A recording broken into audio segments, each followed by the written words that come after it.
Hello friends, स्वागत करता हूं मैं आपका टीम वी के इस ऑनलाइन पेज पर, जहां मैं अरुण सिंह आपको इकोलॉजी और एनवायरनमेंट के कंसेप्ट्स के बारे में समझाने की कोशिश करूंगा और मेरे ये कंसेप्ट्स आपको एग्जाम हॉल में क्वेश्चन सॉल्व करने में हेल्प करेंगे।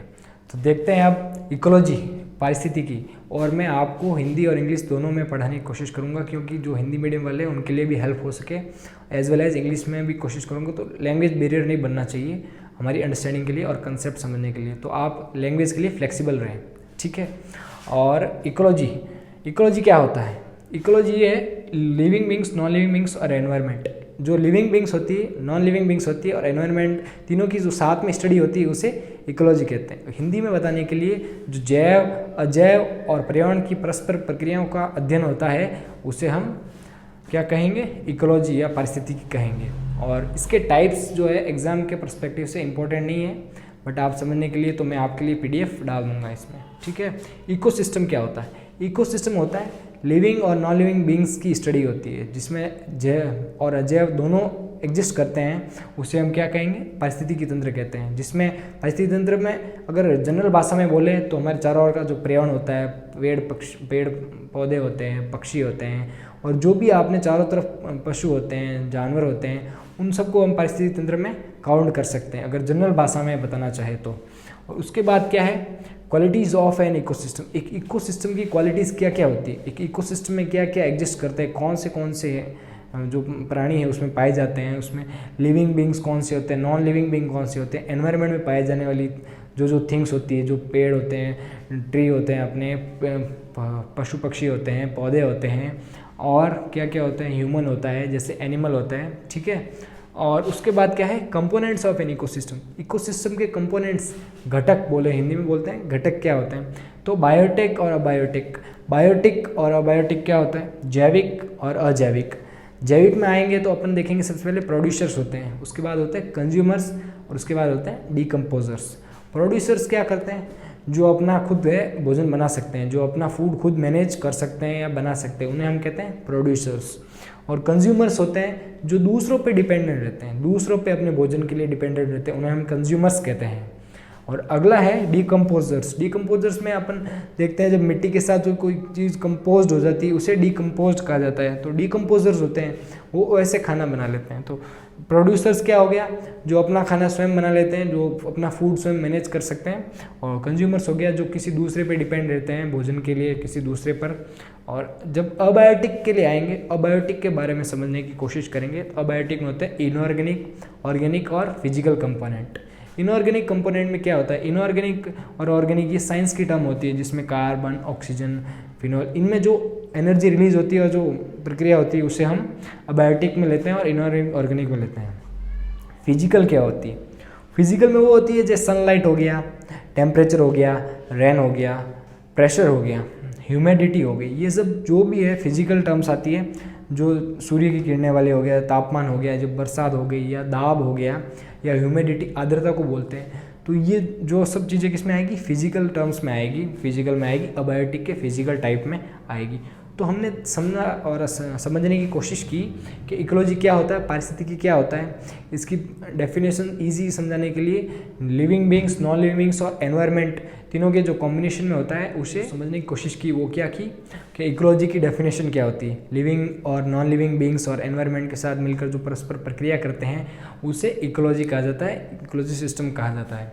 इसके टाइप्स होते हैं जैसे, और इकोसिस्टम के बारे में भी जानने की कोशिश की, लिविंग और नॉन लिविंग बींग्स क्या होती है और एनवायरनमेंट के साथ मिलकर कैसे काम करती है। और इसमें एनर्जी ट्रांसफॉर्मेशन भी होता है, जैसे जैसे हम सीखेंगे। जैसे प्रोड्यूसर्स में होता है तो एनर्जी क्या होती है? ट्रांसफ़र करते हैं ये, जैसे भोजन बना के भी एनर्जी ट्रांसफ़र कर सकते हैं।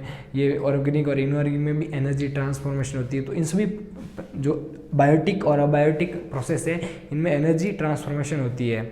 और उसके बाद हमने देखा कंपोनेंट्स ऑफ एन इकोसिस्टम क्या होता है। और क्वालिटीज़ में भी हमने देखा कि लिविंग और नॉन लिविंग बींग्स होती है, कैसे एनवायरनमेंट के साथ मिलके अपना पारिस्थितिक तंत्र बनाती है, कैसे जैव और अजैव मिलकर और पर्यावरण के साथ मिलकर पारिस्थितिक तंत्र का निर्माण करती है, और कैसे हेल्प करती है, कैसे प्रोड्यूसर्स को अगर हिंदी में बोलना चाहे तो आप उत्पादक बोल सकते हैं, और कंज्यूमर्स को उपभोक्ता बोल सकते हैं, और डिकम्पोजर को संगठक बोल सकते हैं, डिकम्पोज्ड बोलते हैं जो करते हैं, और ऑर्गेनिक इनऑर्गेनिक इन टर्म्स को तो आप इजीली समझ सकते हैं। और फिजिकल जो भौतिक होती है, जो बाहरी देखने वाली संरचनाएं होती है, जैसे सनलाइट है, यानी ये सब फिजिकल टर्म्स होती है। तो इन टर्म्स के माध्यम से आपको वीडियो में समझने की सहायता मिली होगी कि इकोलॉजी क्या होता है। ये इकोलॉजी का एक इंट्रोडक्शन था फ्रेंड्स। इंट्रोडक्शन बेस डेवलप करेगा, इसके बाद हम इसकी मेन टर्म्स सीखेंगे, और टर्म्स के बाद जो एग्जाम के पर्सपेक्टिव से इंपॉर्टेंट कंसेप्ट है वो आगे की और हम देखने की कोशिश करेंगे और समझने की कोशिश करेंगे। ये सभी जो टर्म्स है वो आपको एग्जाम प्रोसेस में हेल्प करेगी इकोलॉजी और एनवायरनमेंट के क्वेश्चन समझने में, और ये टर्म्स बेसिक टर्म्स है। इसके अगले वाली टर्म्स अपन समझेंगे। तो फ्रेंड्स, अभी तक हमने इकोलॉजी के डेफिनेशन के बारे में, उसके एग्जाम्पल्स के बारे में, और जैसा उसका एनवायरनमेंट के साथ रिलेशन है उसके बारे में देखा, उसके बेसिक्स के बारे में देखा, बायोटिक और अबायोटिक के बारे में समझा, क्या होते हैं ये कंपोनेंट्स होते हैं, किस टाइप के होते हैं, इसके एग्जाम्पल थे जैसे प्राइमरी प्रोड्यूसर हुआ, प्राइमरी प्रोड्यूसर हुआ, डिकम्पोजर हुआ, या फिर जो भी फिजिकल या केमिकल कनेक्शंस पढ़े हमने। तो पूरे लेक्चर में हमने समझा, और ये सब बेसिक्स होते हैं इकोलॉजी के। इनको आगे बढ़ते हुए ही हम कंसेप्ट समझ सकते हैं और एग्ज़ाम प्रोसेस में जाके इजीली क्वेश्चन अटेंड कर सकते हैं। तो उसके आगे हम देखेंगे बेसिक्स जो मैं आगे आपको पढ़ाने वाला हूँ। Type of ecosystem. इकोसिस्टम के टाइप क्या होते हैं? नेचुरल इकोसिस्टम और आर्टिफिशियल इकोसिस्टम। नाम से ही पता चल रहा है नेचुरली। जो नेचुरल इकोसिस्टम होता है हमारे आसपास होने वाला, वो इसमें कंटेन होता है। इसके एग्जांपल्स क्या हैं? जैसे जनरली फॉरेस्ट हो गया, डेजर्ट हो गया, माउंटेन हो गया, और इसके साथ साथ मैं हिंदी में बताता रहूँगा, जो हिंदी मीडियम के स्टूडेंट्स हैं उनके लिए भी इजीली एक्सेस हो सके वीडियो, इसलिए। तो नेचुरल हो गया प्राकृतिक, नहीं नेचुरल हो गया प्राकृतिक, और आर्टिफिशियल हो गया मानव द्वारा बना गया, कृत्रिम हो जाता है। तो जैसे नेचुरल हो गया फॉरेस्ट, डेजर्ट, माउंटेन, वन हो गए, मरुस्थल हो गया, और जो भी पर्वत हो गए वो इसमें इस श्रेणी में आते हैं। और जो आर्टिफिशियल इकोसिस्टम है उसमें क्या आते हैं? Agriculture field. नाम से ही पता चलता है आर्टिफिशियल इको फील्ड में वो थिंग्स आएगी जो ह्यूमन ने क्रिएट किए अपनी सुविधा को आसान बनाने के लिए, अपनी ज़िंदगी को आसान बनाने के लिए जो ह्यूमन ने क्रिएट किए। सिटी इसमें आती है, पॉन्ड्स इसमें आते हैं, और जो भी एग्रीकल्चर फील्ड है वो इसमें आता है। तो जो भी पार्क हो गए, ये सब भी किस इकोसिस्टम किस में आते हैं? आर्टिफिशियल इको फील्ड में आते हैं, जो ह्यूमन ने अपनी ज़िंदगी को आसान बनाने के लिए क्रिएट किए हैं। और अगला उसके बाद क्या है? Functions of ecosystem. इकोसिस्टम के प्रकार ये क्या होता है जो इम्पोर्टेंट है, और ये सबसे one of the important topic है एनवायरनमेंट और इकोलॉजी के पर्सपेक्टिव से। इसमें क्या आता है? Primary producer. प्राइमरी प्रोड्यूसर मतलब कैसे जो ट्री है या प्लांट है जो प्रकाश संश्लेषण की सहायता से अपना फूड जनरेट करता है या फूड बनाता है, और कैसे एनर्जी ट्रांसफॉर्मेशन होती है उसको लेकर हम डिस्कस करेंगे इसके बारे में ये क्या है। तो इसमें सबसे पहले एक टर्म है GPP, gross primary production. Gross primary production क्या होती है फ्रेंड्स? ग्रॉस प्राइमरी प्रोडक्शन वो प्रोडक्शन होती है या सकल प्राथमिक उत्पादकता, वह उत्पादकता होती है जिसमें प्रकाश संश्लेषण की प्रक्रिया के दौरान जो पौधे द्वारा एनर्जी जनरेट की जाती है। जो प्रकाश संश्लेषण की प्रोसेस है उसमें जो एनर्जी जनरेट की गई होती है वो क्या होती है? सकल प्राथमिक उत्पादकता कहलाती है।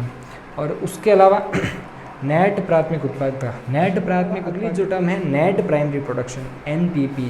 नेट प्राइमरी प्रोडक्शन होती है NPP। और निवल प्राथमिक उत्पादकता ये होता है जो प्लांट होता है या ट्री होता है जो रेस्पायरेशन लेते हैं, जो श्वसन लेते हैं इस प्रोसेस के दौरान, उसको माइनस करने पर आती है। इसका रिलेशन भी अगर हम देखें तो क्या है? NPP = GPP - R। मतलब जो ग्रोस प्रोडक्शन या gross primary production minus respiration की, तो हमें क्या मिलेगी? NPP मिलेगी, नेट प्राइमरी प्रोडक्शन मिलेगी। तो हमने देखा कैसे NPP और GPP में क्या रिलेशन है और ये क्या होता है, और रिलेशन भी हमने तो इस लेक्चर में हमने समझने की कोशिश की कि नेचुरल इकोसिस्टम क्या होता है जो नेचुरली डेवलप्ड होता है, और जो आर्टिफिशियल होता है जो ह्यूमन ने अपनी ज़िंदगी को आसान बनाने के लिए डेवलप कर लिया होता है। अपने आसपास के जो भी सिस्टम है, एग्रीकल्चर फील्ड हो गया या फिर सिटीज़ हो गई, कस्बे हो गए, गांव हो गए, जो भी है ना आर्टिफिशियल इकोसिस्टम ह्यूमन ने अपनी सुविधा को आसान बनाने के बनाया है। और फंक्शंस के बारे में समझा, जो प्रोड्यूसर होते हैं प्राइमरी प्रोड्यूसर, जो प्रकाश संश्लेषण की प्रक्रिया के दौरान एनर्जी ट्रांसफॉर्मेशन और एनर्जी के बारे में पढ़ा, और जो एक रिलेशन देखा NPP = GPP - R। एग्जाम के पर्सपेक्टिव से ज़्यादा इंपॉर्टेंट है क्योंकि